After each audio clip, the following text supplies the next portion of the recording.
अनुग्रहाय भूतानां धत्से रूपं जलौकसां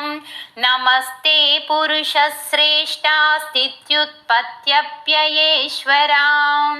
भक्तानां नः प्रपन्नानां मुख्यो ह्यात्मगतिर्विभो सर्वे लीलावतारास्ते भूतानां भूतिहेतवः ज्ञातुमिच्छाम्यदो रूपं यदर्थं भवतादृतं न तेरविन्दाक्षपदोपसर्पणं मृषा भावेत् सर्वसुहृत्प्रियात्मनः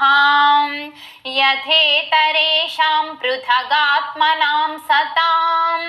मदीदृशो यद्वपुरद्भुतं हि नः इति श्रीमद्भागवते चतुर्विंशतितमोऽध्याये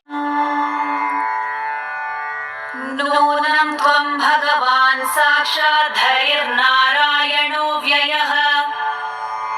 अनुग्रहाय भूतानां धत्से रूपं जलौकसाम् नमस्ते पुरुषश्रेष्ठस्थित्युत्पत्त्यप्ययेश्वर भक्तानां नः प्रपन्नानां मुख्यो ह्यात्मगतिर्विभो सर्वे लीलावतारास्ते भूतानां भूतिहेतवः ज्ञातुमिच्छाम्यदो रूपं यदर्थं भवता धृतम् न तेरवि